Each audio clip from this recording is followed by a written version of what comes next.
करुणा करी हो और फिर पुनः मानव का शरीर अगर मिलता है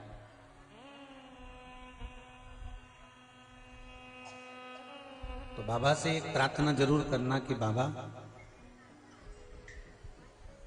अगर जन्म देना तो ऐसा देना कि मैं भगवान शंकर की भक्ति में लगी रहूं और शिव की आराधना करती रहूं। वो जन्म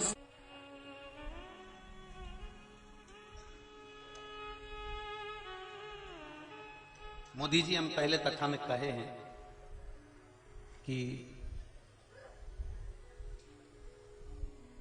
फैक्ट्रियों के मालिक होना सरल है पर दिल के मालिक होना कठिन है, क्योंकि किसी के घर में और किसी के दिल में घुसना बड़ा कठिन है। किसी के हृदय में और किसी के घर में प्रवेश करना सबसे कठिन है। एक अच्छे से अच्छा राजा भी अपने राज्य में राज करता है। आदरणीय सांसद महोदय भी बैठी हुई है, तो एक अच्छे से अच्छा बिहार क्षेत्र की, तो एक अच्छे से अच्छा राजा भी अपने राज्य में राज करता है, पर उस राजा का सबसे बड़ा गौरव कब होता है जब वो अपने राज्य में रहने वाले प्रत्येक मनुष्य के दिल पर राज करे, प्रत्येक मनुष्य के दिल पर राज करे।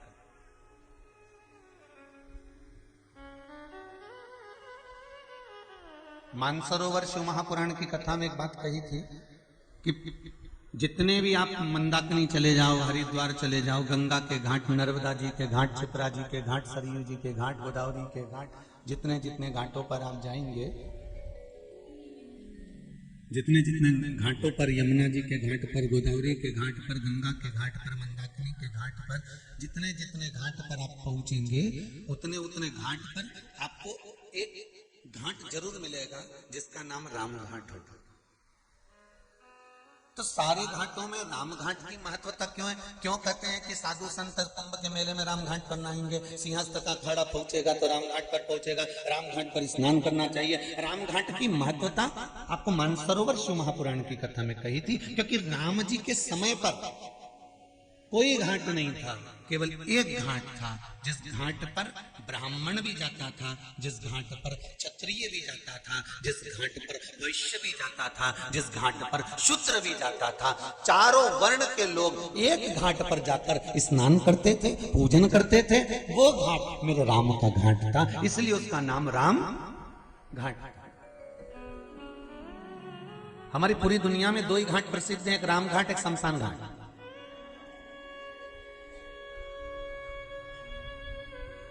शुरुआत में राम है, एंड में शंकर है, दो ही घाट प्रसिद्ध है।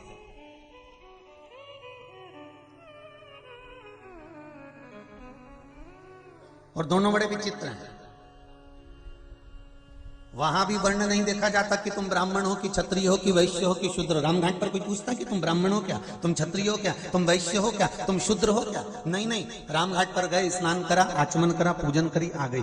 उस घाट पर भी कोई नहीं पूछता कि तुम किस वर्ण के हो। और आखिरी का जो घाट है ना, कौन सा? क्या बोले? मसान, शमशान। अच्छा अच्छा, आखिरी का जो घाट है शमशान में, तो उसमें भी कोई नहीं पूछता कि नहीं ये ब्राह्मण है तो इसको एक काम करो, सिर के पास ज्यादा लकड़ी लगाना और बीच में कम लगाना, या यहाँ ज्यादा लगाना। वैश्य है तो एक काम करो, ऊपर ज्यादा लकड़ी लगाना, नीचे कम लकड़ी लगाना। क्षत्रिय है तो इसको यहाँ लकड़ी ज्यादा लगाना, कमर के पास कम लगाना, पाँव के पास ज्यादा लगाना। शूद्र है तो इसको सिर के पास लकड़ी कम लगाना या पाँव के पास कम लगाना। कहीं शमशान में कभी किसी ने कहा कि ये ब्राह्मण है तो इसको इतनी लकड़ी लगाओ, वैश्य है तो इतनी लगाओ, शूद्र है तो इतनी लगाओ, क्षत्रिय है तो इतनी लगाओ। वहां तो बराबर की है। खाया पिया अच्छा दिख रहा हो तो 3 कुंटल लगा दो, नहीं तो 2.5 में तो निपट ही जाएगा। तो सीधी चल।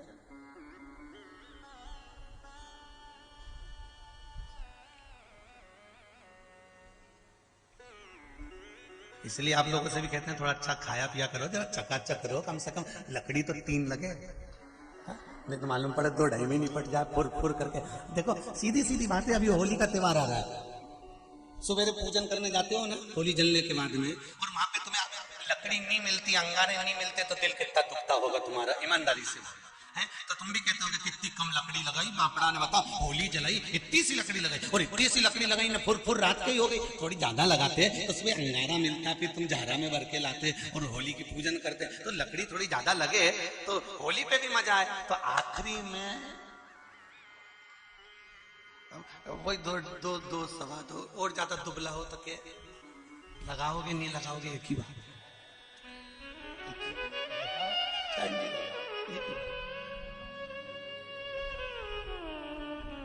अरे भाई, मेरे राम के घाट पर और शमशान घाट पर, जहां मेरे राम शुरुआत में है और एंड में मेरा शंकर, विराम में मेरा शिव है, दोनों जगह नहीं पूछा जाता कि आप किस वर्ण के हैं, आप ब्राह्मण हैं, क्षत्रिय हैं, वैश्य हैं, शूद्र हैं, ये नहीं पूछता था। वहां तो केवल एक ही है, केवल। फिर वो नहीं देखता कि कौन आया। अंत समय प्रभु आना पड़ेगा, वचन दिया तो निभाना पड़ेगा। आए ना आए प्रभु कुटुंब कबीला, आए ना आए प्रभु कुटुंब कबीला। भगवान कोई आए चाहे ना आए, अंत समय प्रभु आना पड़ेगा, अंत समय प्रभु आना पड़ेगा। अब कितनी जोरदार बात की कि अंतिम समय में लोग राम नाम लेते हैं, कृष्ण नाम लेते हैं, शिव नाम लेते हैं, भगवान का नाम लेते हैं, भगवान का भजन करते हैं। कभी तुमने सुना कि मरने वाले व्यक्ति से कहा हो कि एक बार और अंतिम समय में व्हाट्सएप चला ले? कोई कह दे कि तेरे प्राण छूटने वाले, केवल 1 मिनट रिया, और बहू सास से कह दे मम्मी एक बार चला के, बहू भी सास से कहेगी राम राम बोल के जा, कृष्ण नाम बोल के जा, शिव नाम बोल कर जा।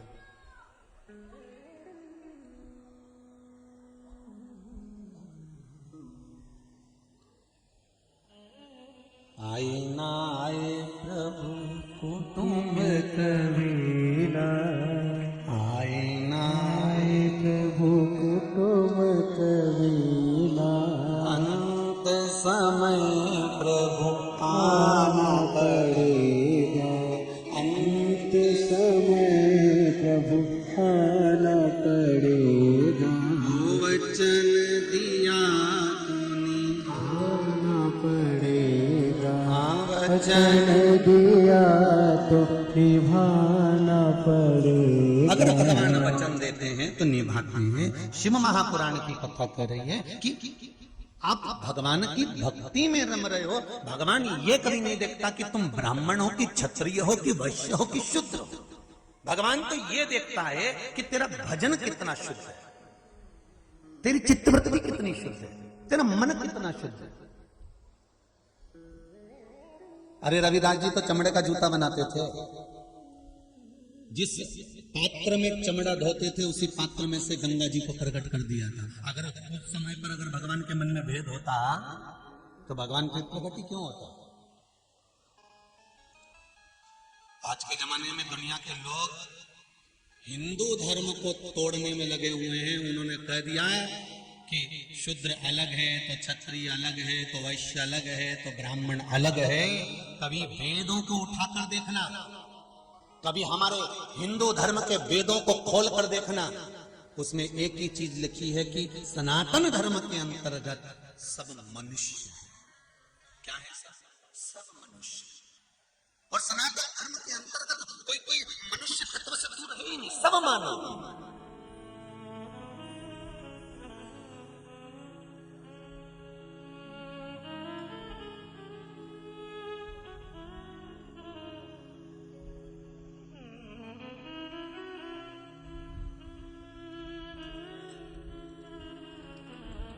अंत समय भगवान ये नहीं देखता कि आप कौन हो। भगवान तो केवल इतना देखता है कि महाराज आपने भजन कितना किया है। और बहुत सावधानी से सुनना, ये कथा को बड़े स्मरण में सुनना। अंतिम समय में कितने ही तुम्हारे घर में तुम्हारे रिश्तेदार, कितने ही धनपति करोड़पति हो, पर अंतिम समय तो अंतिम समय होता है।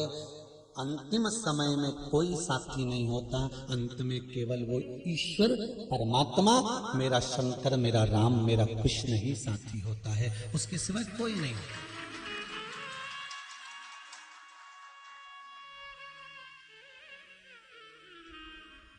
अभी स्वर को किला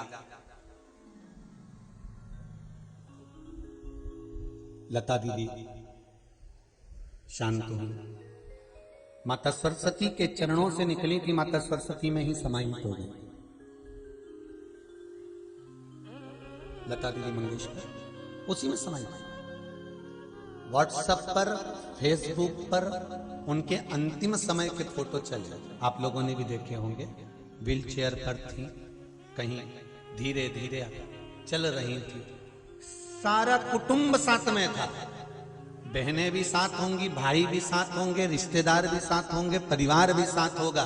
पर ईमानदारी से बोलो, तकलीफ परिवार वाले झेल रहे होंगे कि खुद को झेलना पड़ेगा? अरे जम के तो बोलो, स्वयं को। इसलिए बार बार कथा में कहते हैं, मत बुरे कर्म कर बंदे वरना पछताएगा, भगवान की आंखों से तू बच नहीं पाएगा, तू बच नहीं पाएगा। मरने वाला व्यक्ति, जिसके प्राण छूट रहे होते हैं, दुख उसको झेलना पड़ता है, कष्ट उसको झेलना पड़ता है, तकलीफ उसको झेलना पड़ता है। कोई कितने भी तुम्हारे अच्छे रिश्तेदार हो, तुम्हारे लिए रात दिन खड़े हैं, तुम्हें घुमाने भी ले जाएंगे, फिराने भी ले जाएंगे, तुम्हें लड्डू भी खिलाएंगे, ने थूली भी खिलाएंगे, तुम्हें दूध भी पिलाएंगे, तुम्हें चाय भी पिलाएंगे, अपने हाथों से पिलाएंगे, पर मरने वाला जो जीव होता है, प्राण त्यागने वाला जो जीव होता है, कष्ट उसको भोगना पड़ता है। अंतिम समय में उससे तो पूछो कि उसकी गति क्या होती है। तुम तो कह रहे हो कि लो चाय पी लो, लो दूध पी लो, लो थूली खा लो, पर उसके शरीर में जब इंद्रियां सब शिथिल हो जाती हैं, सारा शरीर जब बेकार हो जाता है, डॉक्टरों ने भी देख लिया कि खूब अब नस, देखो कितना कितना विचित्र शरीर है, जरा हॉस्पिटल में जाकर तो देखो। जो भगवान का द्वार नहीं ढूंढता, अंत में हॉस्पिटल में डॉक्टर उनके हाथ में नस ढूंढता। फिर परिवार वालों से कहते जम के पकड़ो, अच्छे पकड़ो, और जम के, और शरीर में हड्डियां ही हड्डियां हैं, मांस बचा नहीं है। डॉक्टर कह रहा है देखो नस दिखी नहीं है, ये हाथ में देखो, ये में दिखेगी, ये दिखी डॉक्टर साहब, बस उसी को देखना, सुई उसी में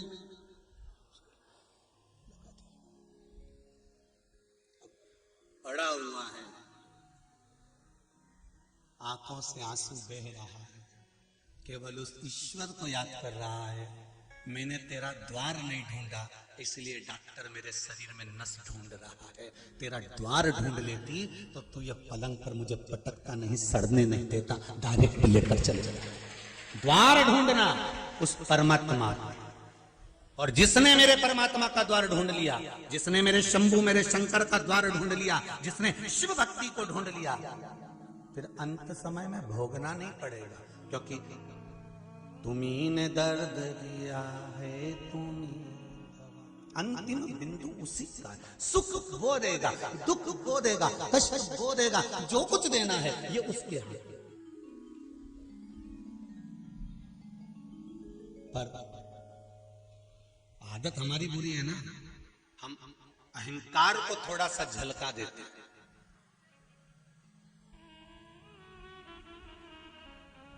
गिलास के अंदर चाय, कप के अंदर चाय, कल रुआवजा बट रहा था दूध का,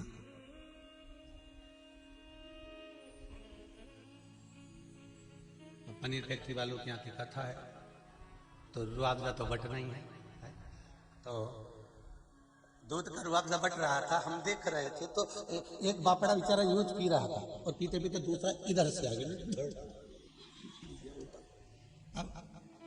उससे एक चीज सीखने को मिली, गिलास में रुआवजा था इसलिए झलका।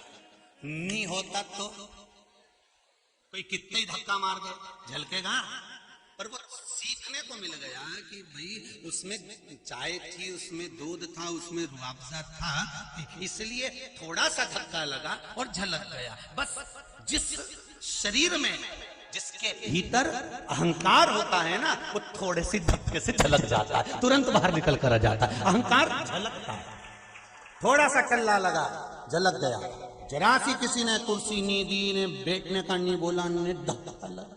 जानते नहीं हो, जानते नहीं हो, मतलब चाय भरी है, रुआवजा का गिलास जोरदार हो, तो रुआवजा का गिलास जोरदार है तो मतलब धक्का लगा, और धक्का लगा तो गिरा।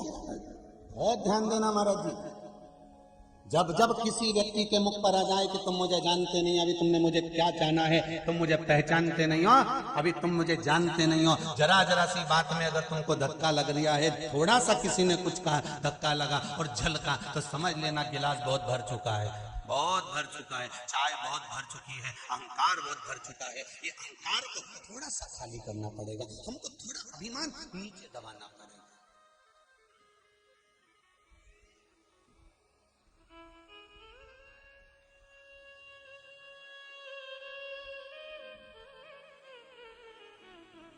किसी ने बाहर से पत्र लिखकर भेजा है, अब हम बुलवाएं, हमारे कक्ष में रखा है, उसमें एक बहन ने और भाई ने, दोनों ने थोड़ा थोड़ा पत्र में लिखा है। देखो कल यहाँ लेके आए सामने, तो उसमें लिखा है, गुरुजी आप जब तक भेरू और चंद्रघंटा नहीं बोलते तब तक हमको अच्छा नहीं लगता, तब तक हमको अच्छा नहीं लगता।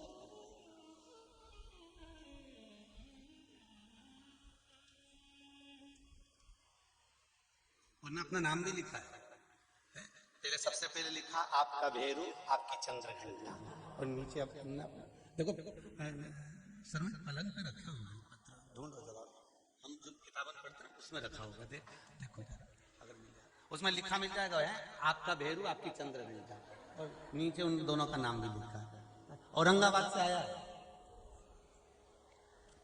शंभू, शिव कृपा ही ऐसी।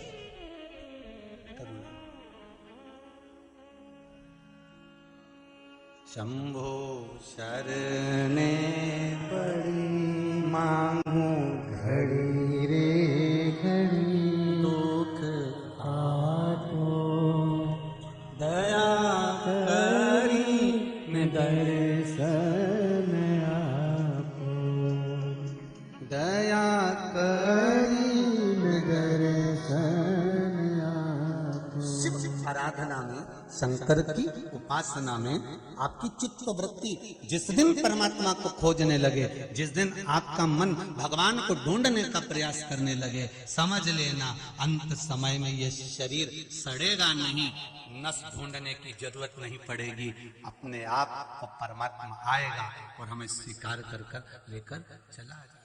आए ना आए तुम कबीरा, अंत समय तुम्हें आना पड़ेगा। और महाराज कब?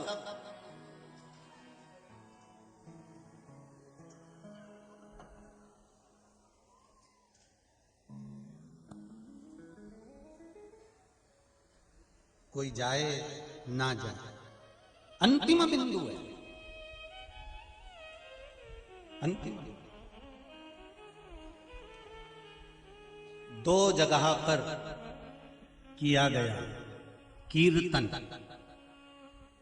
दो जगह पर लिया गया भगवान का नाम, दो जगह पर किया गया स्मरण, कोटि कोटि पुण्य फल प्रदान करता है। समझ लेना जरा, मंत्रमाला शिव महापुराण की कथा चल रही है। पहला राम घाट पर किया गया पुण्य, राम घाट पर किया गया भजन, दान, स्मरण, मंत्र जाप, नाम जाप, राम घाट पर जो किया जाता है उसका पुण्य कोटि गुना होता है। दूसरा, शमशान में बैठकर जब तक अंतिम संस्कार किसी का चल रहा है और आप उसको छोड़ने के लिए गए हो, उसको छोड़ने के लिए पहुंचे हो, और उसका जब तक क्रियाक्रम नहीं हो जाता तब तक अगर आप बैठे हो, उतनी देर में भगवान शिव के नाम का स्मरण घट की जिह्वा से, बाहर की जिह्वा से नहीं, घट की जिह्वा से उस चिता की ओर देखकर करते रहो, उसका भी पुण्य कोटि गुना है, कोटि। राम राम रटते रहो जब तक घट में प्राण, कबहू तो दीन दयाल के भनक पड़े। कभी तो उसको सूचना मिलेगी।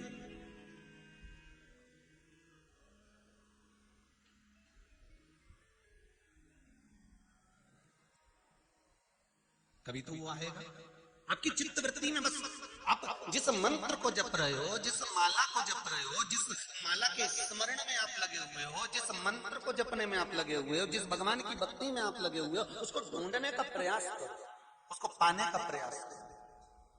कभी कभी शंकर जी के मंदिर में जाकर जरा दिल की बात में एक बात और कह दिया करो, बहुत दिन हो गए भोलेनाथ जी,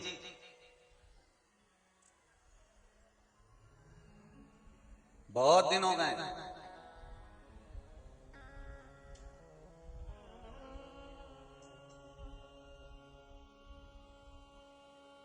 हमारे घर का रास्ता भूल गए हो क्या? कभी कभी आपके आते नंदी के कानों में भी कह सकते हो, मेरे बाबा मेरा घर का रास्ता भूल गए नंदी।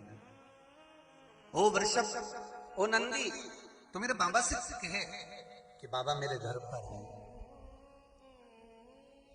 बड़ा दुख है मेरे जीवन में, बहुत बहुत तकलीफ, पर लाखों के टुकड़े जो तू हर गया डमरू वाले, मेरे दुखड़ों को देख कर क्यों डर गया डमरू वाले। आप उससे कहोगे, वो सुनेगा, और सुनेगा तो आएगा जरूर।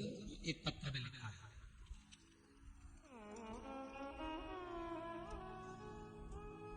श्री पांडे राजेंद्र नासिक से हैं। राजेंद्र जी पांडे कहीं बैठे हो तो हाथ उठाओ।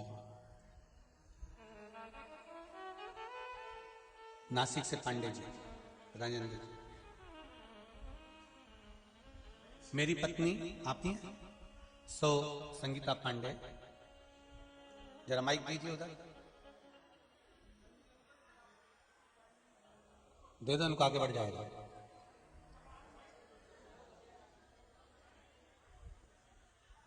आपने पत्र में लिखा है, गुरुदेव मेरी पत्नी सुसंगीता पांडे तथा मेरे लड़के को 3 डॉक्टरों से आंखों का चेकअप करवाया था। पत्नी को दोनों आंखों में मोतियाबिंद था तथा लड़के को आंखों में कांच बिंद था। श्री शिवाय नमस्तुभ्यम। माइक पास में लीजिए। श्री शिवाय नमस्तुभ्यम। हाँ गुरु जी। कहाँ से आए हैं आप? मैं नासिक से आई हूँ। नासिक से हैं। क्या नाम है आपका? संगीता पांडे जी। और बेटे का नाम श्याम पांडे जी। हमारे दोनों को डॉक्टर ने आंखें की बीमारी बताई थी। माइक पास में दो, आवाज नहीं आ रही। मुझे मोतिया बिंदु और लड़के को काज बिंदु बताया था। जी। उसका ऑपरेशन, मेरा ऑपरेशन, दोनों के से हम परेशान थे, लेकिन आपके जो उपाय है शिव पुराण के वो किए। चेक करने गए तो डॉक्टर बोले कोई उनके बात का ऑपरेशन करने, आपको तो कोई भी बीमारी नहीं है। राधे राधे। नासिक में कहाँ रह गए हैं आप लोग? पंचवटी में। पंचवटी में विराजित। श्री शिवाय। अब ठीक है दोनों? वो भी ठीक है। और मेरे बीपी की गोली 2004 से चालू थी, वो भी बंद हो गई। बीपी की गोली भी बंद हो गई। मैं श्री शिवाय नमस्तुभ्यम बोल के सवेरे पानी पी ली थी, बीपी चेक करने गई, 80 120 आता है। जय हो। श्री शिवाय। श्री शिवाय नमस्ते। बैठिए। श्री शिवाय के यूं करे और ना कहीं ऐसा वैसा करे, परंतु केवल श्री शिवाय नमस्तुभ्यम, केवल कंकर और शंकर और केवल शिव का नाम। क्या शिव महापुराण इतनी तत्ववान है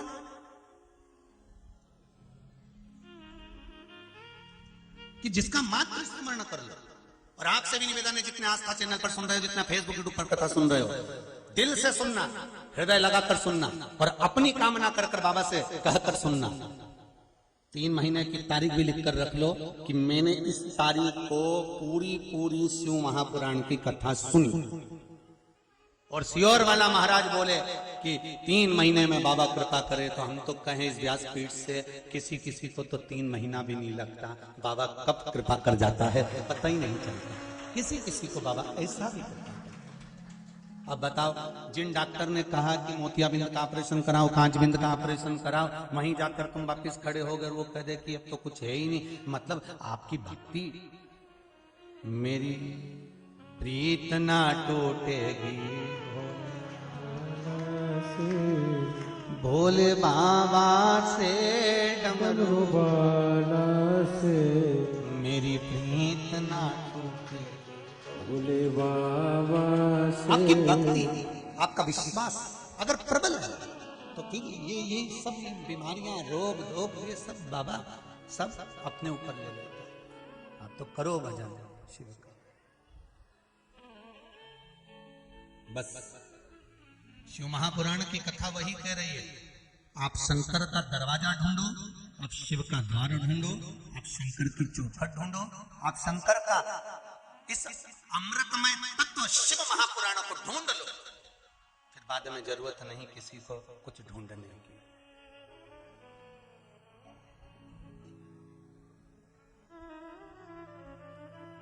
फिर कुछ नहीं ढूंढना।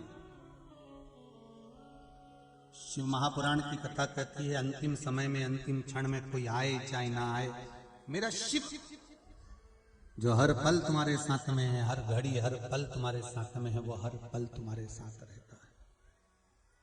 कोई आए ना आए। महाराज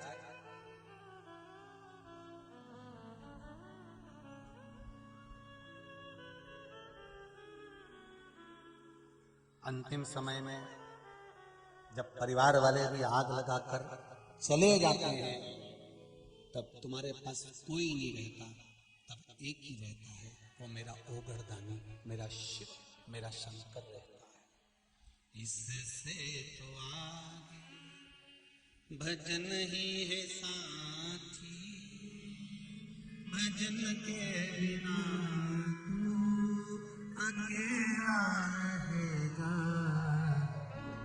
अरे मन ये 2 दिन का मेला रहेगा, कायम ये जग का झमेला रहेगा। बस इससे ज्यादा कुछ नहीं। खूब भजन करना, दोनों चीज अच्छे से करो, भजन भी जम के बोलो, हमने तो बोला ही नहीं, फिर भी आपको इतना ज्ञान है, 2 चीज में से एक का ज्ञान तो आप जन्म लेते से ले लेते हो, है? बस जैसी माता ने दूध नहीं पिलाया उसने रोना चालू करा, मतलब भोजन का ज्ञान तो पहले से, पर जैसा भोजन का ज्ञान एक पक्षी में होता है, वैसा भोजन का ज्ञान मनुष्य में कभी नहीं आया। पक्षी जब जब दाना चुगता है, अपनी उस शीश को झुकाता है कि तेरा धन्यवाद जो एक दाना दिया, फिर उठाएगा, फिर झुकाएगा, धन्यवाद, फिर उठाएगा, फिर झुकाएगा। पक्षी भगवान को हर दाने को खाते खाते बारंबार धन्यवाद देता है, और इंसान हर पेट खाने के बाद अपने आप को धन्यवाद देता है। वो तो मैं नहीं बैठूंगी, दुकान तो चली ही नहीं, वो तो मैं चला रहा हूं, मैं संभाल रहा हूं, मैं कर रहा हूं, नहीं तो ये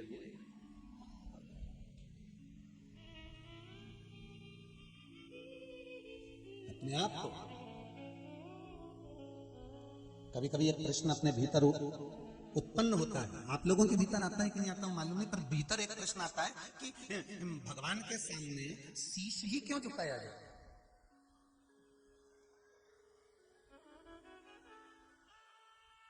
केवल मस्तक भगवान के सामने क्यों झुकाया जाता है? तो कहीं कहीं ऐसा लगता है कि मर्ज, कर्ज और खर्ज तीनों इसी में भरा होता है। मर्ज, कर्ज और खर्ज सब इसी में भरा होता है। इसीलिए भगवान के आगे झुकाने के लिए ये शीश होता है। और भगवान भी कहता है झुका ले, जिंदा है तब तक झुका ले, मरने के बाद तो तेरी औलाद भी तेरी खोपड़ियां फोड़ेगी। आधा जला होगा, चिता पर लेटा होगा, आधा शरीर जल गया होगा, और समझदार समझदार गांव के लोग झांक झांक के देख के आएंगे पका कि नहीं पका। खोपड़िया देखते हैं शमशान में, समझदार लोग जाते हैं, जाओ जरा देख के आओ खोपड़िया पकी कि नहीं पकी, फिर वो झांक के देखेगा। अच्छा, भगवान इनको दृष्टि भी ऐसी देता है कि वो जलती हुई आग में देख भी लेता पक गया। यहाँ तो आज तक समझ में नहीं आई, वो अंगारा में बाटी धरी रहे तो समझ में नहीं आया, जब तक निकालो पकी उनके दबा के देखे तब समझ में पक गई। नहीं तो अंगारा में पड़ी पड़ी नहीं सूझे कि इनमें राख इतनी लग गई, इतनी राखोड़ी वो में डर गई कि वो समझ में ही नहीं आया कि पकी कि नहीं पकी। फिर अंगारा में से निकाल के कपड़ा में से झड़ा के फिर बाटी को देखो तो समझ में आए ये तो कच्ची है, वापिस धरो वापिस धरो। पर इनके ना जाने कहां से इतनी अकल आ जाए, इतनी बुद्धि आ जाए, इतनी चित्त आ जाए कि तुरंत देख के पहचान जाए। और जैसे उन्हें हाथ का इशारा करा, सब तो इंतजार में बैठे थे कि जल्दी से इशारा करें और हम बन जाए, और दौड़ के चले। और इन्हें बांस उठाया, उन्हें घी भरा और सबसे पहले खोपड़िया फोड़ी और डंडा बांस फेंका, और फिर बस आंख में से आंसू, जैसी खोपड़िया फूकी। अब घर आते से तैयारी चालू हो गई।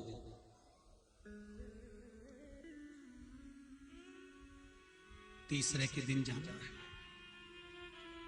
शमशान।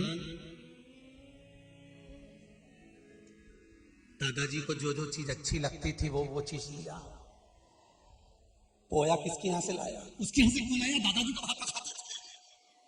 पोया वहां की दुकान से बुलवाया, उधर से मिठाई, उधर से रसगुल्ला, सारा सामान ले गए।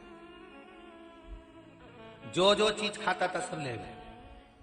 कई कई तो हमने देखा है शमशान में, जो तंबाकू खाता था तो उसके लिए तंबाकू भी लेकर, मालूम पड़े कंडा में धूपड़ी में छोड़ दिया, सब धासी पड़ा सब। दादाजी खाते थे तो वो भी छोड़ोगे? अरे कम से कम दादाजी जिंदा थे तब तंबाकू नहीं छोड़ाया, तो मरने के बाद तो छोड़ दो रे। अभी भी तीसरे के दिन लेके पहुंच गए।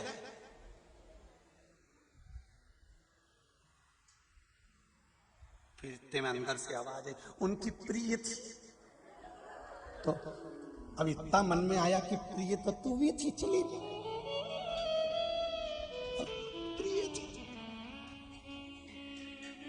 एक प्रिय को ये छोड़ गया। अरे बाबा, अंत समय हरे वचन दिया तो निभाना पड़ेगा, आए ना आए प्रभु तुम कबीरा, अंत समय प्रभु आना पड़ेगा। भगवान से निवेदन करो, भगवान की भक्ति में जितना रमोगे अंत समय में कोई साथी नहीं होगा महाराज, कोई नहीं। सब कहने के होंगे, अंत में अगर कोई साथ देगा तो वो मेरा शिव, मेरा राम, मेरा कृष्ण, मेरा परमात्मा अंतिम समय में तुम्हारे पास में खड़ा रहेगा और कह देगा कि चिंता मत करना। तो ये चिंता करने की जरूरत नहीं है, ये लोग चिता में रख कर आएंगे, तो चिंता मत करना, मैं बैठा हूं।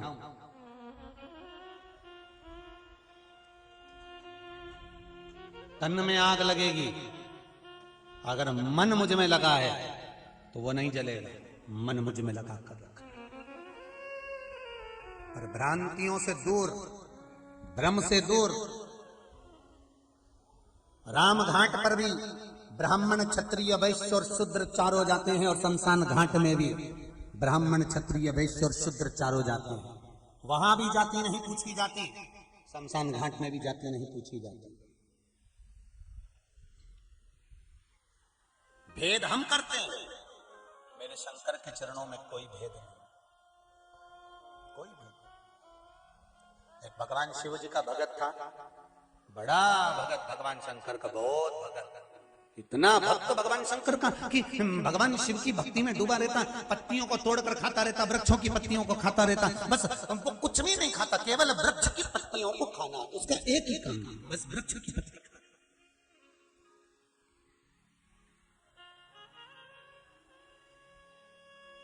और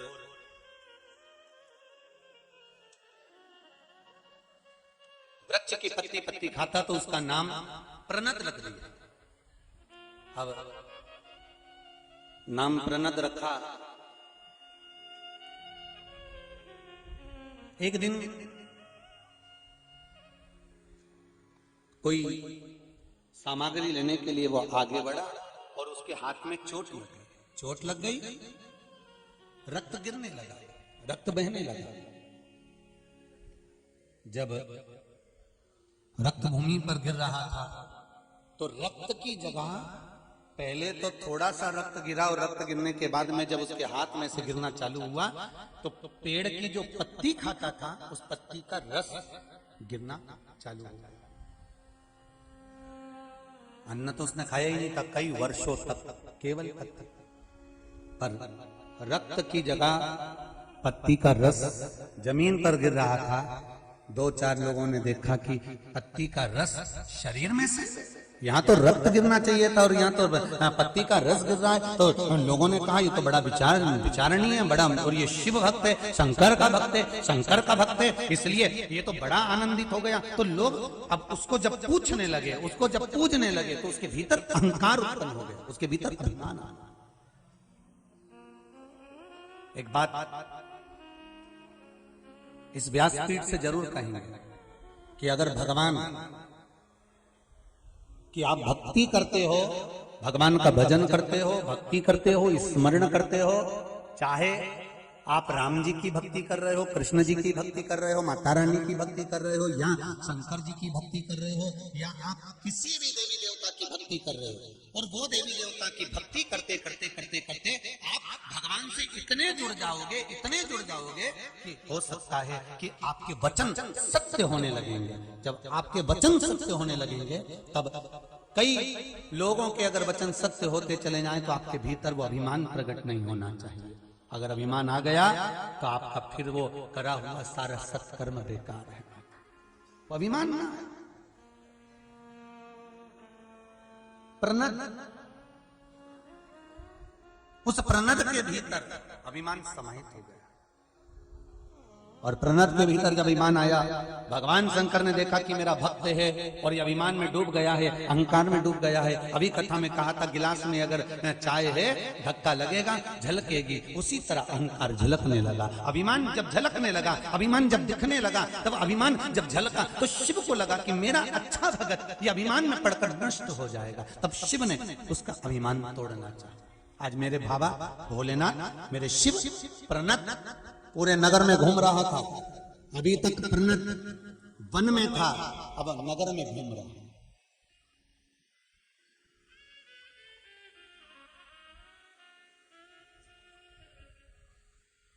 और नगर में घूमते घूमते वहीं पर जब वापिस जंगल में पहुंचा, वन में पहुंचा, और जंगल में जाते से ही प्रणत जैसे जंगल में जाकर बैठा, तभी मेरे भगवान शंकर एक बूढ़े का रूप रखकर, एक बुजुर्ग का रूप रखकर, और बूढ़े का रूप रखकर भगवान शिव उस प्रणत के पास में आए और बड़े बड़े प्रेम से उसके पास बैठ गए और शिव नाम का, स्वयं राम नाम का जाप करने लगे।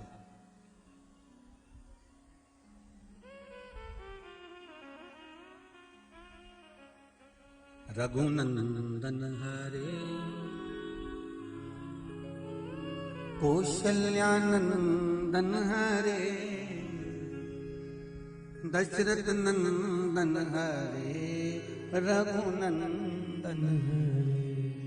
महाराज राम नाम का जाप करने में शिव जी लगे। राम नाम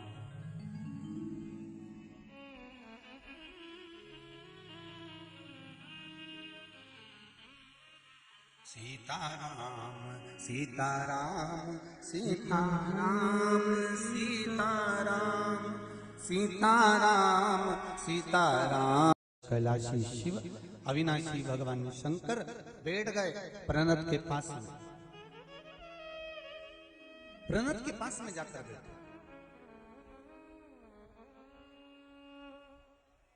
अब एक भजन करने वाला एक भजन कर रहा है और दूसरा भजन करने वाला उसके पास में बैठ जाए तो बड़ा विचार उत्पन्न होते हैं।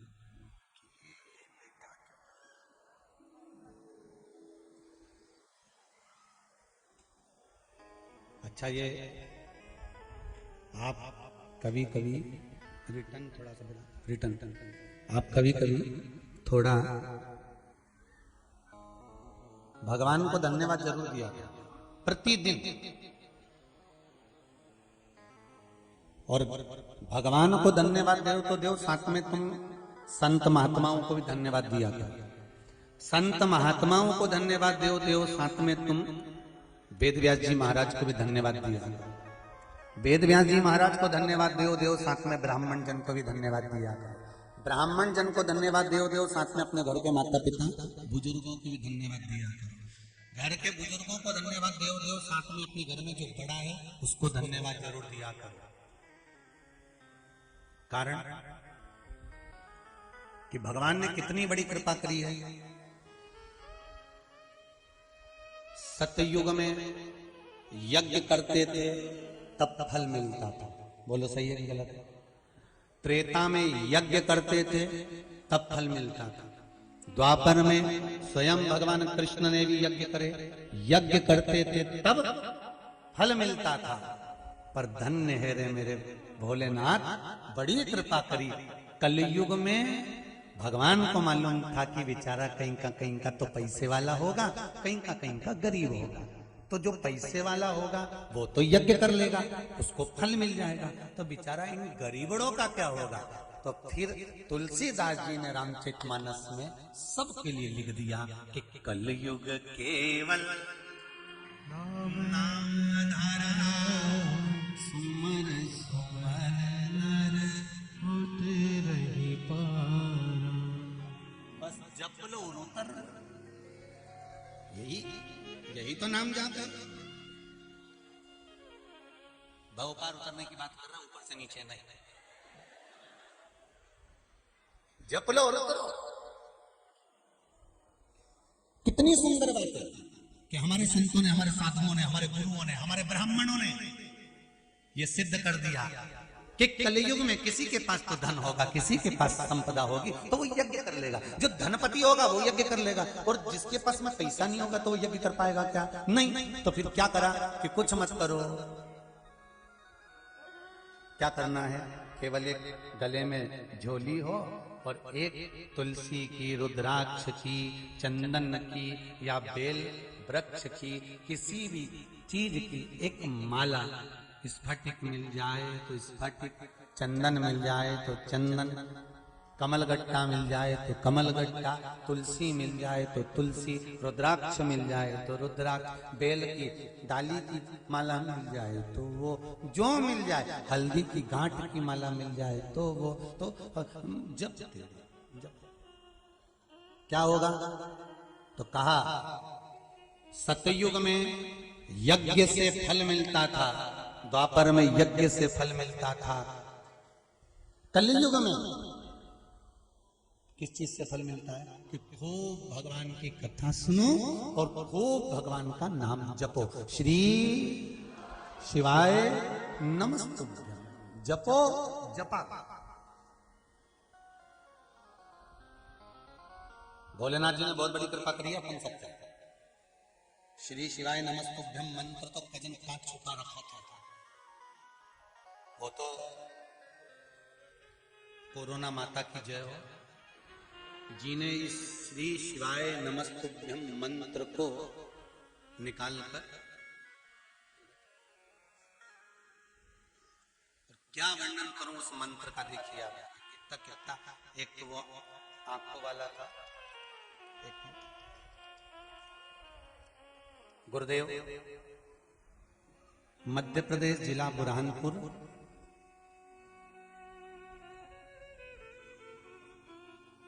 ग्राम, अब कौन सा लिखा है ध्यान में नहीं आ रहा, फोड़िया लिखा है, फोड़िया ऐसा कुछ लिखा है इसमें। कल्पना बाई जगन्नाथ चौधरी। आप ही ने लिखा था? जरा माइक दो जरा।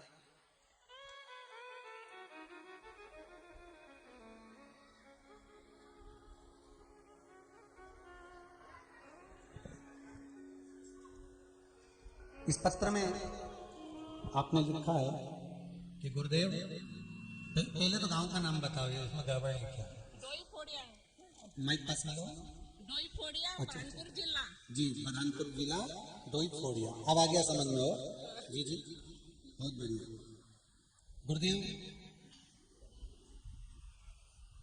पशुपतिनाथ का व्रत किया था और बाबा ने जो कृपा करी है शायद दुनिया में किसी पर करी कि नहीं करी पता नहीं, पर मुझ पर बहुत करी। क्या कृपा करी? मेरे बेटे को अच्छी जॉब लग गई। पहला सोमवार किया तो कॉल आया और तीसरे सोमवार को 14 फरवरी को मेरा बेटा नौकरी पे लग गया नौकरी पे। बहुत बहुत धन्यवाद। और अच्छा पैकेज भी है गुरुदेव जी। पैकेज भी अच्छा है, चेन्नई की कंपनी मिली। कितना लाख का पैकेज मिला? 6 लाख। बधाई हो, बहुत बहुत बधाई बाबा की। गुरुदेव मेरे पापा भी आए हैं। पापा यहाँ का होंगे तो अच्छा होगा। आए हुए हैं वो भी। चलो, बहुत बहुत साधुवादता है। बाबा की कृपा बनी रहे। विराजिए। श्री शिवाय नमस्ते। त्रेता में, सत्ययुग में, द्वापर में यज्ञ से भगवान प्रकट हो जाते थे। यज्ञ से भगवान प्रसन्न हो जाते थे। यज्ञ से फल हजारों लाख गुना मिल जाता था। पर संतों ने, ब्राह्मणों ने, गुरुजनों ने और मेरे वेद व्यास जी महाराज ने पुराणों में वर्णन कर दिया, शास्त्रों में लिख दिया कि आप एक काम करो कि कलयुग आ गया है और कलयुग में आपके पास में धन है कि नहीं है, पर एक काम तो कर सकते हो ना। एक काम तो कर सकते हो। क्या? भगवान का नाम जपो, भगवान का रिटर्न बढ़ाइए, भगवान का मंत्र जाप जपो। आप भगवान का मंत्र जप करोगे, आप भगवान का स्मरण करोगे, भगवान का मंत्र जप करोगे तो सुख अपने आप प्राप्त हो जाए। अपने राम राम रटते रहो जब तक घट में प्राण, कब को दीन दयाल के भनक पड़ेगा।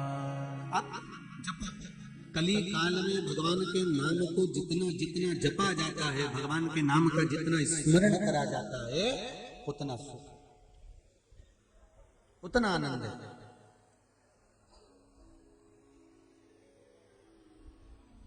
अब जपो।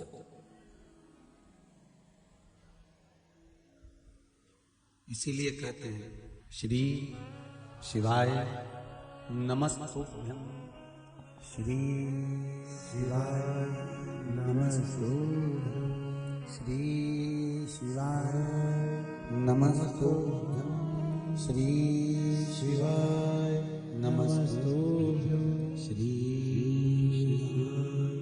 नमस्तुभ्यं। शिव महापुराण का ये मूल मंत्र है। ये मंत्र जब जब व्यासपीठ पर आए तब तब सबको बोलना चाहिए और अपने हृदय की बात शंकर जी को कह देना चाहिए कि बाबा बस ये मन की अभिलाषा है और इसको लेकर मैं शिव महापुराण की कथा को सुन रहा हूं।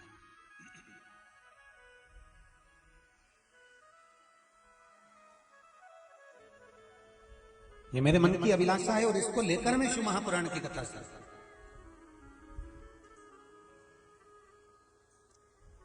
आप उससे निवेदन करो, थोड़ा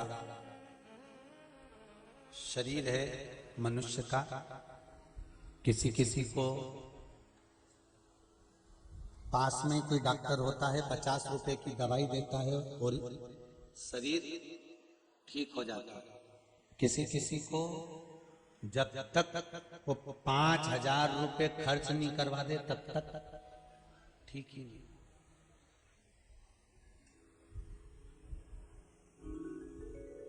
पूरी जांच ऑन करवाएगा, सारी जांच वांच सब हो जाएगी और फिर उसका जो क्रम रहेगा। 5,000 रुपए खर्च हो गए तब जाकर फिर उसको लगेगा कि अब ठीक हो गया। कहीं कहीं 50 रुपए में काम हो जाता है।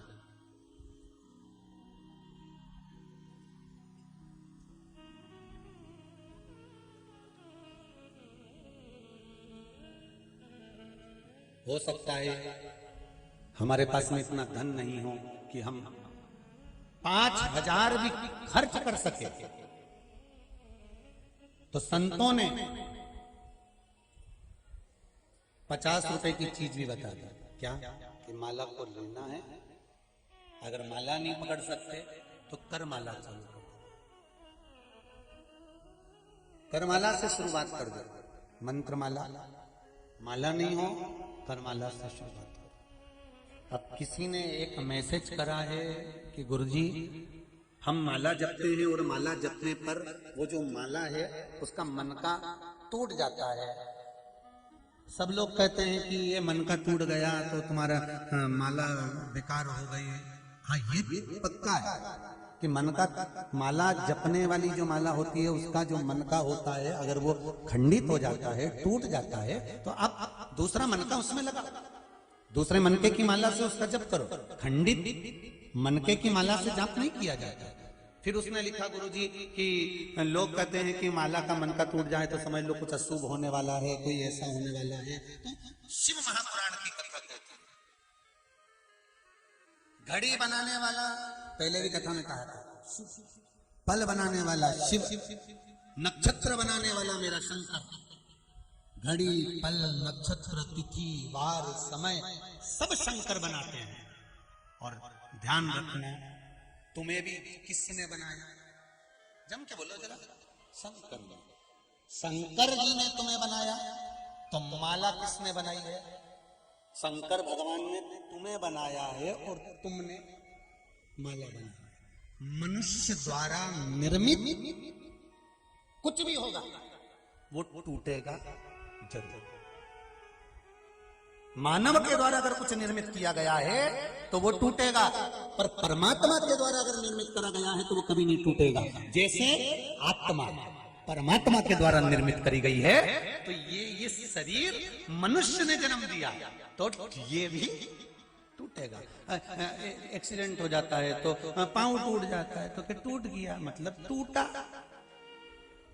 मनुष्य ने पैदा करा है, माँ के गर्भ से जन्मे हो।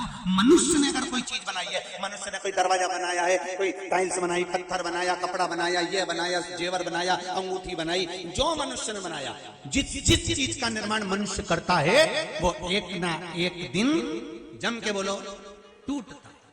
तो अब इसमें भ्रम कैसा पैदा कर लेना कि अशुभ होगा? बनाया तो मनुष्य ने, उसने बनाया होता और फिर टूटता तो भ्रम पैदा कर लो कि भगवान ने बनाया था, टूट गया।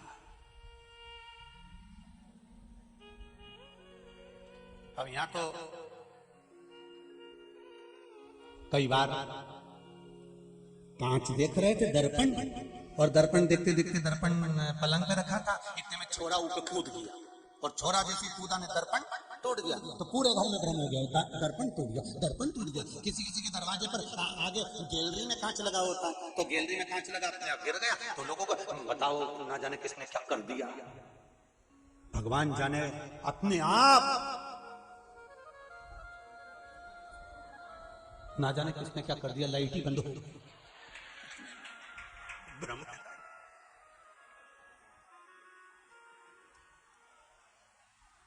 अच्छा, भगवान भी तो साथ देता है। प्रैक्टिकल कराने में तो भगवान इतना साथ देता ही नहीं, तुरंत अपने आप। तो जो मनुष्य ने निर्माण करा है, मानव ने अगर कोई चीज बनाई है तो वो टूटेगी भी और गिरेगी भी। अगर ईश्वर ने बनाई है तो वो टूट नहीं सकती। जैसे आत्मा, भगवान कृष्ण गीता जी में कहते हैं, अर्जुन, इस आत्मा को न शस्त्र काट सकता है, न अग्नि जला सकती है, न वायु सुखा सकती है, न जल गीला कर सकता है। इसको कोई नष्ट नहीं कर सकता, क्योंकि ये उसने बनाया। जो तुमने बनाया वो नष्ट हो सकता,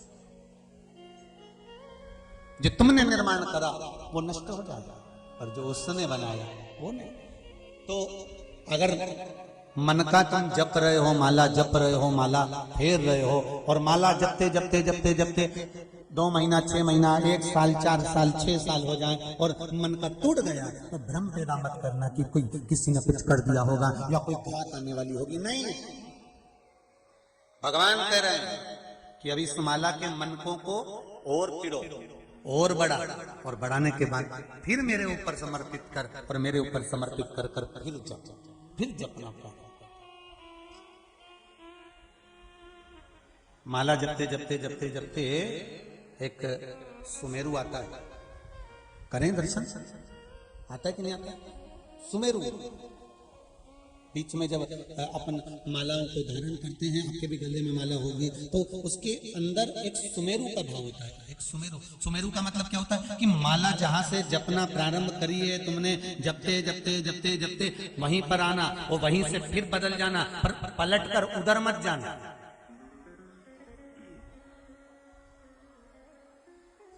सुमेरु से ही वापिस उसी जगह पे से वापिस, क्रॉस नहीं करना।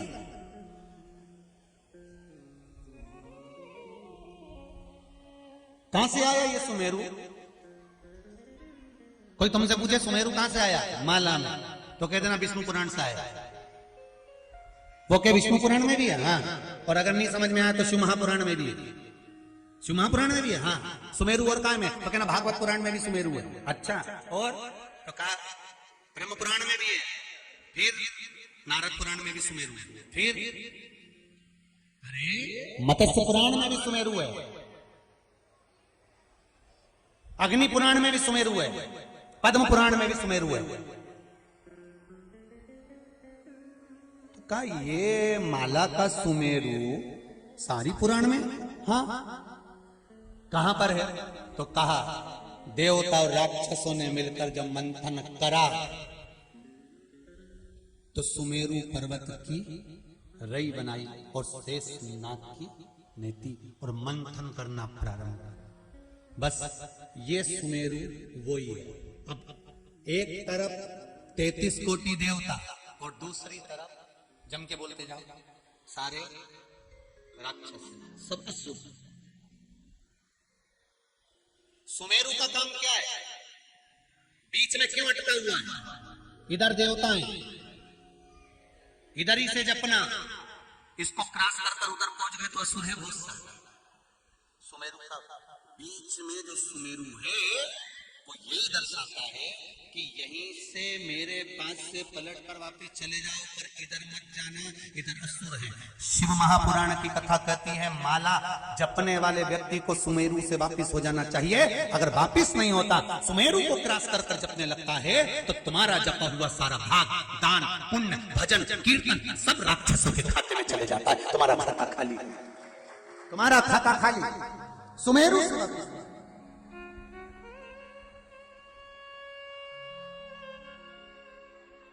जितने मंत्र माला शिव महापुराण की कथा सुन रहे हो, बड़े ध्यान से सुनना भाई हो। आप लोग माला जपते हो, चाहे गुरु मंत्र की जपते हो, चाहे जिस मंत्र का स्मरण करते होगे, तो उस सुमेरु को समझ लेना कि सुमेरु कहां से प्रकट हुआ। ऐसी कोई पुराण नहीं जिसमें सुमेरु का वर्णन नहीं है। हर पुराण में समुद्र मंथन की कथा होती है, प्रत्येक पुराण के अंतर्गत आती है। और सुमेरु पर्वत को बीच में रखा, देवता राक्षसों ने मिलकर मंथन करना प्रारंभ किया।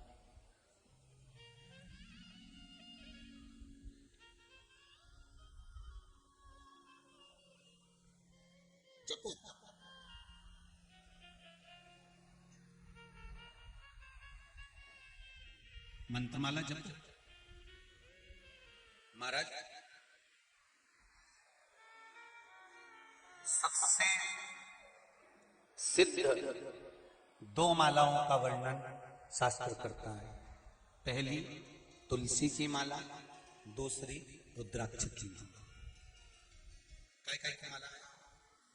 तुलसी की माला, रुद्राक्ष की माला, एक शंख की माला भी होती है जो तंत्र विद्या के काम आती है।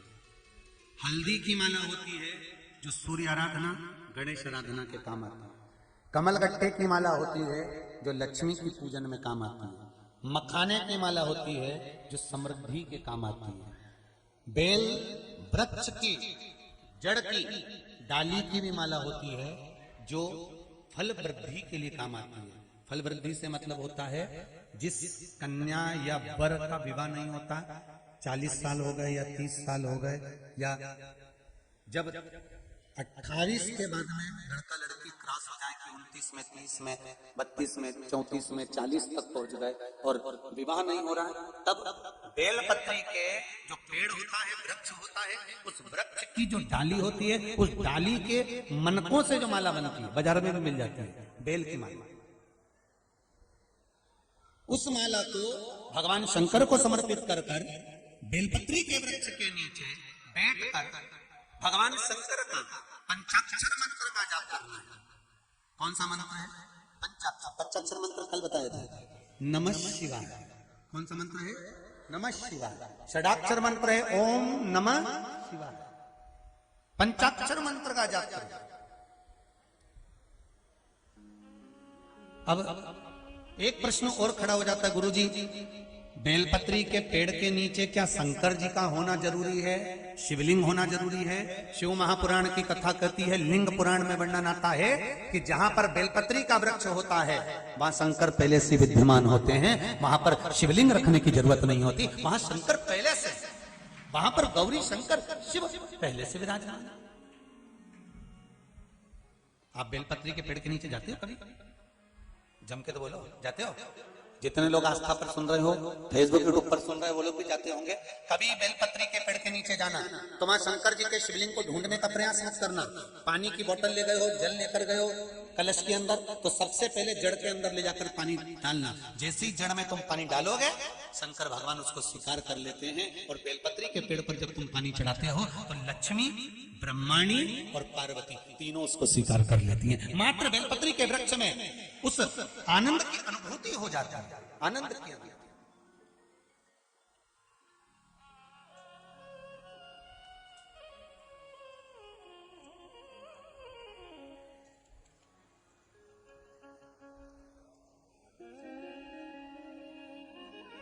शिव महापुराण की कथा कर रही है,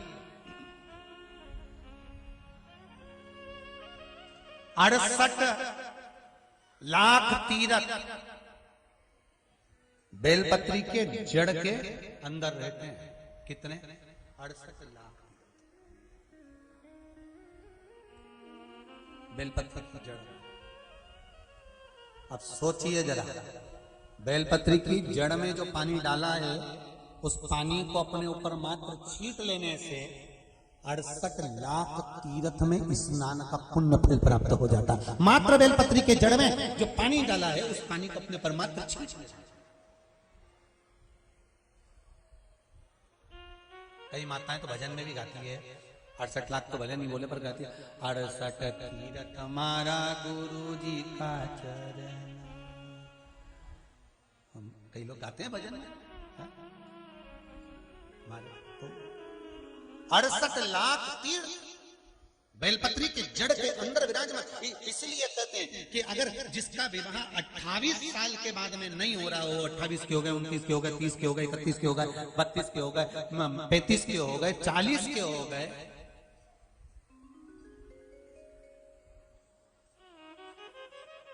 43 के हो गए, 50 में करने की जरूरत नहीं है।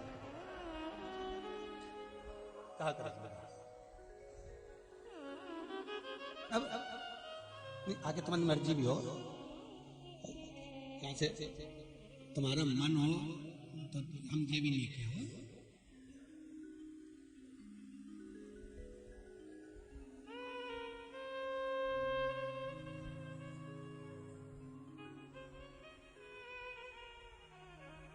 अब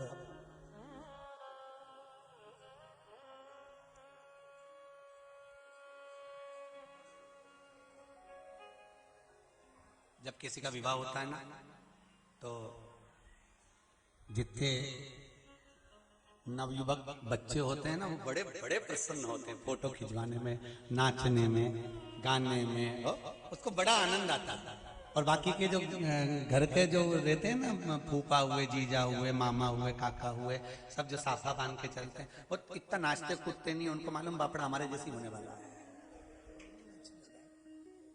छोरा हो खूब नाचा, इनके क्या मालूम बेचारा। तो कई लोग कहते हैं फूफा जी आओ ना थोड़ा सा नाच, तो क्या बुआ जी के न चलूं क्या? हाँ उनके ले, और बुआ नाच भी ले, और बापड़ा बेचारा फूफा बुआ नाच रहे। तो किसने कहा मैं बुआ नाच रही, पापा जी तुम नहीं नाचो? अभी नाच लो तो घर पे बोल तुम क्या नाच अपने में नाच।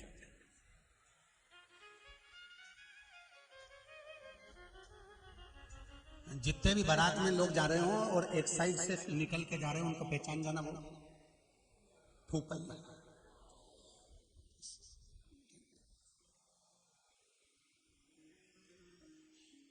महाराज। मंगल विवाह के लिए, शुभ कार्य के लिए, उत्तम फल की वृद्धि के लिए बेलपत्री के वृक्ष की भी जैसे तुलसी की जड़ की, तुलसी की डाली की माला बनती है, ऐसे बेलपत्र की जड़ की महाराज उस माला का भी स्मरण होता है। कमलगट्टे की माला भी होती है भगवत भजन के लिए, स्मरण के लिए, संकीर्तन के लिए, कीर्तन के लिए। आप जिस माला का स्मरण कर रहे हैं,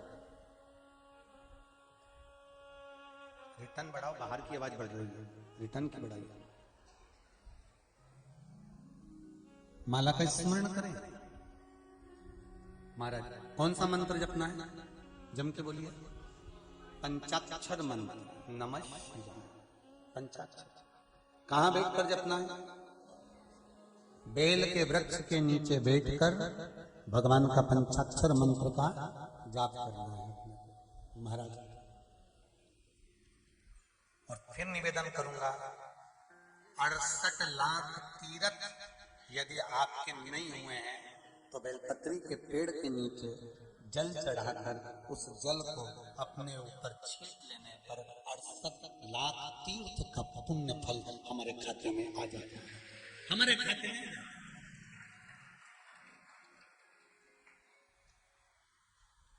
प्राप्त हो जाता है। इसीलिए कहते हैं ऐसो सतगुरु भावे मुझे तो, सतगुरु भाई, ऐसो सतगुरु भाई। स्मरण शिव नाम का जाप, पंचाक्षर मंत्र का जाप जीवन को सुख का प्रदान। श्री शिवाय नमस्तु, श्री शिवाय नमस्तुभ्यं, श्री शिवाय नमस्तुभ्यं, श्री शिवाय नमस्तुभ्यं, श्री शिवाय नमस्तुभ्यं, श्री शिवाय नमस्तुभ्यं। मंत्र का भगवान शंकर सीताराम सीताराम सीताराम सीताराम, भगवान शिव प्रणद के पास में बैठकर जप रहे। मेरे ओगरदानी, मेरे शिव, मेरे दयालु शंकर प्रणद के पास मंत्र का जाप कर रहे थे। प्रणद की दृष्टि, जिसने केवल पत्तियां खाई है वृक्ष की, शरीर में से जिसके पत्तियों का रस निकल रहा है, उस प्रणद के पास में भगवान शंकर बैठे। और शंकर जी ने प्रणद को देखा, और प्रणद को देखा तो प्रणद के नेत्र खुले और शिव जी को देखा। देखकर मन में विचार करा, मन में विचार है कि मेरे से ज्यादा भजन कर रहा है। अच्छा, एक बात बहुत अच्छे से सुन लीजिए। जो कभी भगवान का भजन नहीं करता, जो कभी मंदिर नहीं जाता, जो कभी शंकर के मंदिर ही नहीं गया, जिसने कभी एक लोटा पानी शंकर जी को नहीं चढ़ाया, निंदा वही करता। आपको मंदिर जाने से वो ही रोकेगा, पूजन करने से वो ही रोकेगा, भगवान का भजन करने से वो ही रोकेगा जो भगवान के मंदिर कभी गया ही नहीं, जिसने कभी शिव नाम लिया ही नहीं। आप रोज रोज मंदिर तो जाओ,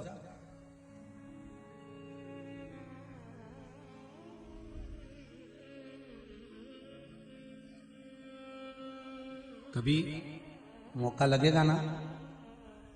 ये जितने पत्र आते हैं ना, ये सब पत्र ही छूटते हैं। छूटने के बाद में जहां जहां कथा करने के लिए जाते हैं, भले हम भिलाई गए हों, नवेगांव गए हों, चाहे इंदौर गए हों, खरगोन गए हों, जहां कथा करने जाते हैं जो पत्र आते हैं पढ़ने के बाद यहाँ छूटते हैं। जिनको पढ़ना होता है वो पढ़ते हैं। पढ़ने के बाद में वो पत्र उठाकर आशीष जी के पास जाते हैं। वो पत्र ऑफिस में आते हैं। सारे पत्रों का ढेर लगा हुआ है, सारे पत्र।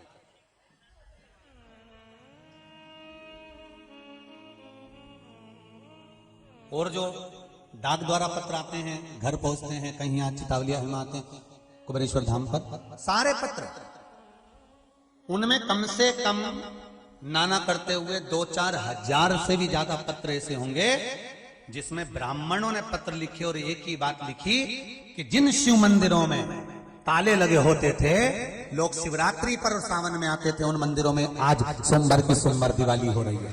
ब्राह्मण लिखकर भेजते हैं।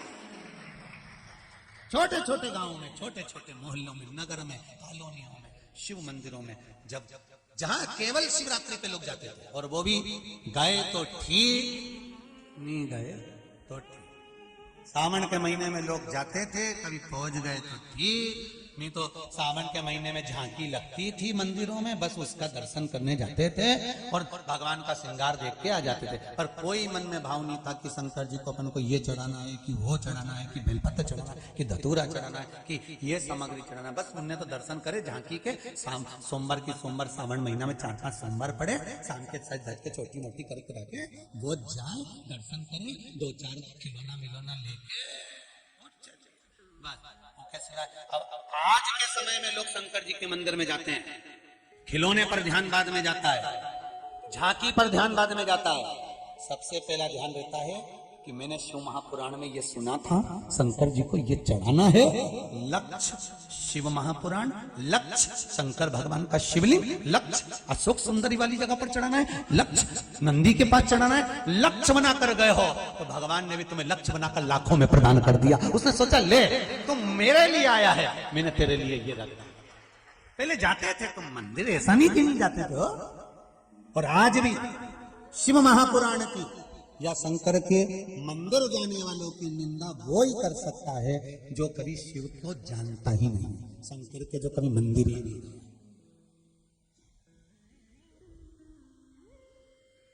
जो मंदिर नहीं गया उस शिव से, जो शंकर को पहचानता ही नहीं है, वो मना।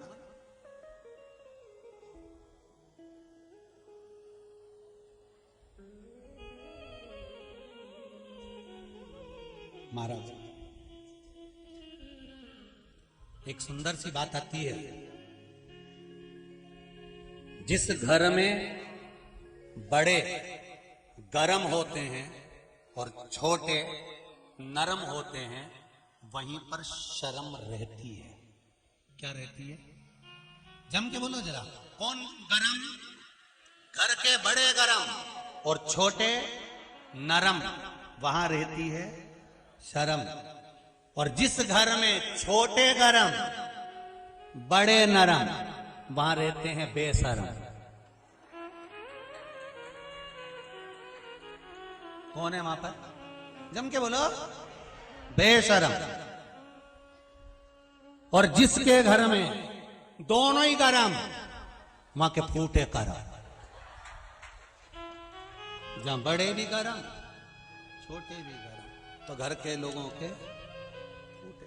बहुत बहुत ध्यान देना शिव महापुराण में। इसलिए शास्त्र कहता है घर के बड़ों को गर्म होना चाहिए, छोटों को नरम होना चाहिए। तो नैनों में शर्म रहती है। जहां छोटे अपने माँ बाप को, ताऊ को, ताई को, दादी को, दादा को, नाना को, नानी को, घर के बड़े भाई को, बड़ी भाभी को, बड़ों को आंख दिखाने लगे, अपशब्द कहने लगे, समझ लेना पक्के।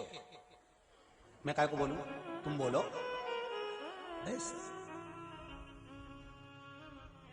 और जहां बड़े और छोटे दोनों गर्म हो रहे हो, अगर एक गर्म हो रहा चल जाएगा, एक तो नरम रहो, पन्नी वो तुरंत कह दे खाया बिना रह जाऊं। देख लो, मैं तो बोला ही नहीं, तुम पहले ही बोल दिया खाया बिना रह जाऊं, पर बोला बिना नहीं रू। तो दोनों गर्म तो फूटे। कमाओ, तुम दुनिया की दौलत कमा लो, सारी संपदा कमा लो, खूब कमाओ, ढेरों अंबारियां लगा लो तुम्हारे घर के अंदर, पैसों का ढेर लगा लो, पर जिसके घर में दोनों गर्म होते हैं पैसा क्या मुख में खाओगे? सुख होना चाहिए, मीठी वाणी होना चाहिए, मीठा।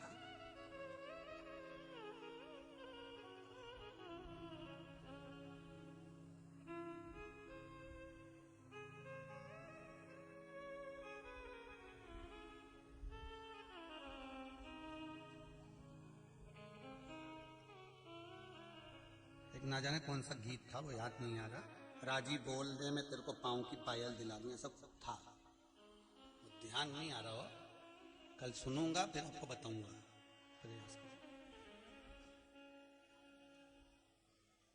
राजी बोल दे, ऐसा ही कुछ है और ध्यान नहीं आ रहा। मैं सुना है कि राजी बोल मतलब अच्छे से बोल, प्रेम से बोल, मीठा बोल। उस गाने में कहा पायल दिला दूंगा।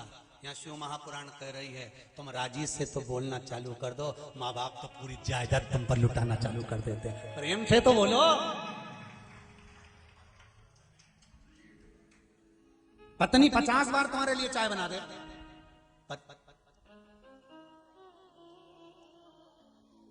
थोड़ी सी तो स्माइल देखो, बहुत अच्छी चाय बनाती है। पत्नी बोलेगी अभी छठी बार पी रहे हो, तू बनाती है ना इसलिए पी लेता हूं। पत्नी के वाह, तुरंत गई चूल्हा बना के फिर ला इतना में फ्री का बेस्ट फ्रेंड रह गया। अब सोच के पड़ा है सातवीं हो, थोड़ी सी देर में भी कुसमांडा चंद्र घंटा कभी भी हो सकती है। चेंज होने में बदलता है क्या? चेंज होने कभी भी फिर तुरंत। देखो जरा चाय बना दो, मित्र आए।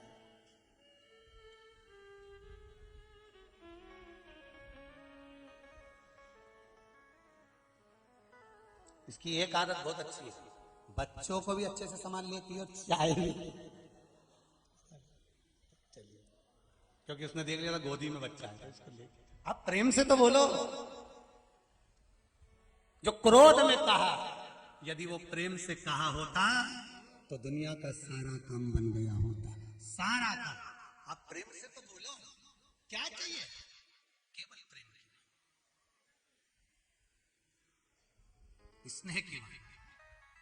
महाराज शंकर भगवान को देख रहा है और भोलेनाथ जी को देखा तो प्रणत के मन में आया, मुझसे ज्यादा भजन कर रहा है, मुझसे ज्यादा मंत्र जाप कर रहा है, मुझसे ज्यादा स्मरण कर रहा है। प्रणत के मन में थोड़ा सा भाव जागृत हो गया। भजन करने वाला जब भजन करता है, जो नहीं करता है उसकी चित्तवृत्ति में यही आता है कि ये क्यों कर रहा है। अच्छी जगह जाओगे तो ही तुमको कोई टोकेगा, कभी बुरी जगह जाकर बताना कोई नहीं टोकेगा।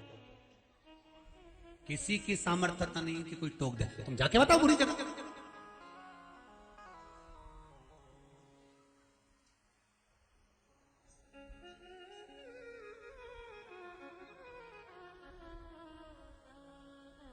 अच्छी जगह जाओगे तो लोग टोकेंगे, तो मंदिर जाना चालू करो, अभी टोकना चालू कर देंगे। बताओ, अपने आप को सती सावित्री समझ रही है। ये एक और भक्तन चालू हो गई सीवर वाला महाराज की। बताओ, जल्दी लोटा लेके मंदिर। हमारा तो पूरा के पूरा गांव पगला हो गया बस सीवर वाला का चक्कर में। जिसे देखो थाली ले लेके जाता, फिर मंदिर मंदिर दिखे। अभी इतने दिन से कथा नहीं आ रही थी तो इनके नींद नहीं आ रही थी।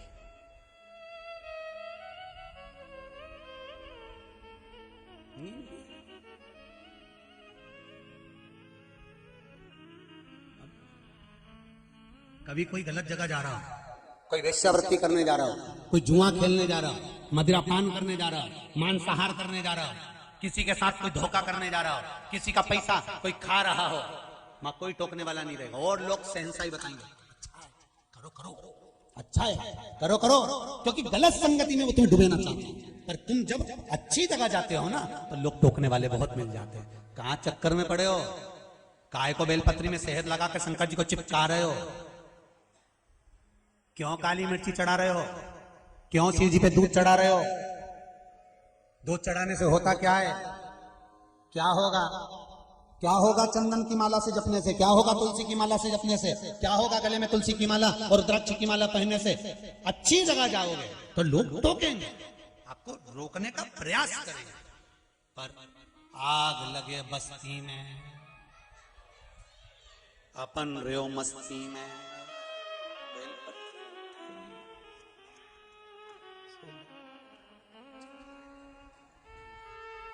मैं तो चली वृंदावन राणा, मेरे तो भाग जगे तेरे महलों में आग लगे। हमें क्या करना उससे?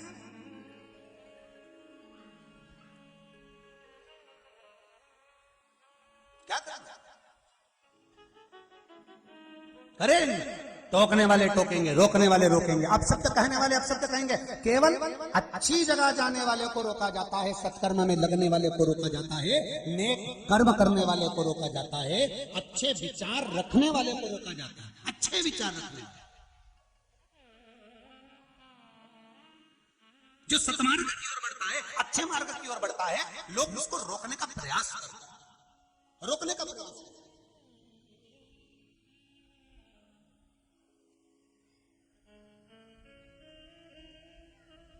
उसको रोकने का हमारे सीहोर में कई संस्थाएं, एक संस्था हमारे सीहोर में एक उंगली गुरु करके भी है, एक संस्था हमारे सीहोर में उंगली गुरु करके भी है। वो एक उपाध्याय बंधु हमारे यहाँ है, योगेश जी उपाध्याय करके, वो उस संस्था को चलाते हैं। उन्होंने कोरोना महामारी में जितने लोग निकल रहे थे सबको कम से कम नहीं तो 1.5 से 2 साल तक जन सहयोग से, पूरे सीहोर वासियों के सहयोग से भोजन कराना, सामान देना, कम्बल उड़ाना, ये करना वो करना। अब व्यक्ति जब अच्छा करने लगता है ना, तो अच्छे करने वाले को लोग उसमें फिर कहीं ना कहीं भांजी मारना प्रारंभ कर देते। पर मैं कहूंगा जैसी वो संस्था है आगे बढ़कर, जैसे उंगली ग्रुप आगे बढ़कर जनता की सेवा सहयोग समर्पण करता है, ऐसा मेरा निवेदन है कि जब कोई अच्छा काम करे तो आपको आगे बढ़कर उसको सहयोग करना चाहिए, पाँव नहीं खींचना।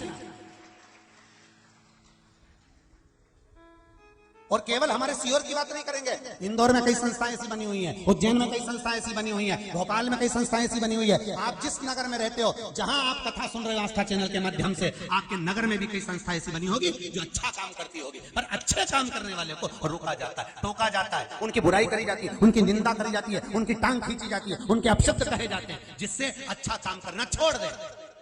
पर जितने अच्छे काम करने वाले लोग हैं उनसे कहना चाहूंगा, क्या किसको रोइए, जम के बोलो रे चादर तान के, और आग लगे बस्ती में अपन रहो मस्ती में। अब अलमस्त होकर अपना स्मरण सेवा करिए।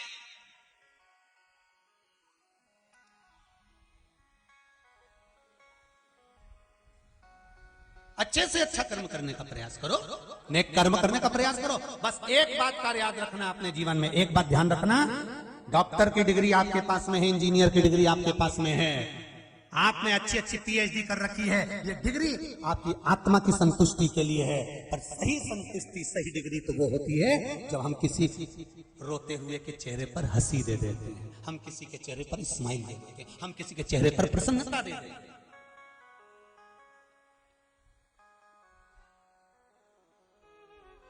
चेहरे की प्रसन्नता। आज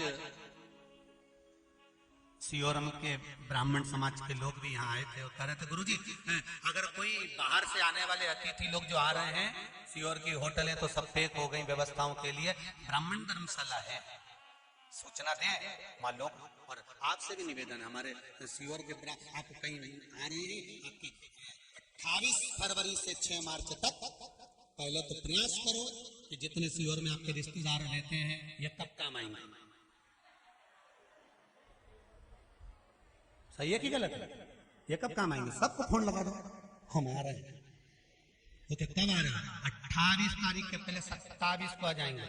कितने दिन रुकोगे? ये भी कोई पूछने वाली बात है? सीहोर वाला महाराज तो रोज चिल्ला चिल्ला के गिरा 28 से 6 तक। सुन लो, हम तो उतने दिन ही रुकेंगे। कईयों के बीपी ऊंचे नीचे हो जाएंगे। भले कैसा भी मुंडा बना है, अपने को उनके घर थोड़े रोटी खाना, रोटी तो अपने कुबेर भंडारी की खाना है। वो कैसा ही मुंडा बना है फिर भी अपन तो बढ़िया बढ़िया। और असली सोने की रकम पहन के नहीं आना। अब की बार हमने दरवाजे पे लिख दिया, एक जांच करने वाले को बिठाएंगे, अगर सोने की रकम पहन के आए तो वहीं से निकाल दो, क्योंकि इनकी रकम घूमे, हमारी बीपी ऊंची ऊंची करा दे, बार बार अनाउंस करवा के हमारा ये चले गया, हमारा वो चले गया। कोई ये नहीं कहता हमारा दिल शंकर जी में चले गया। तो आप बिल्कुल सावधानी से आना। सब सोने का सामान घर छोड़िए, और 7 दिन के लिए सोने का सामान घर नहीं, सोना भी घर छोड़िए। यहाँ तो भजन करना है, आधी आधी रात के केवल भजन करो, क्योंकि इतना बड़ा पंडाल में सब सोएंगे। आधी रात के कोई उठा, ई पे पांव धरा, फिर उठ के बैठा, इससे अच्छा अपन तो यूं ही बैठे बैठे रात निकालो। श्री शिवाय, श्री शिवाय। अच्छा, आनंद बहुत आता है, ईमानदारी की बात है। पिछले रुद्राक्ष में तो आप लोग आए नहीं होंगे, जो आए होंगे उनको मालूम होगा कि रुद्राक्ष उत्सव का एक आनंद ही दूसरा।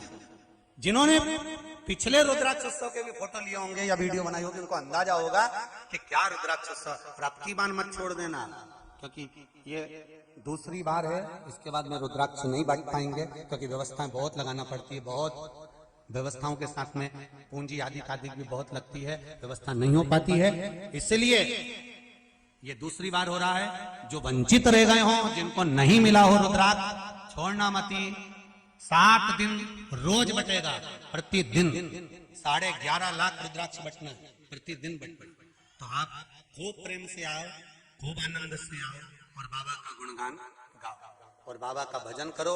1 बजे से 4 बजे तक रुद्राक्षोत्सव में शिव महापुराण की कथा सुनो। सवेरे 10 बजे से लेकर शाम के 7-8 बजे तक दिन भर भंडारा चलेने, तो तुम तो डट के खाओ, पर निवेदन है पूरी जेब में भर के मत ले जाओ।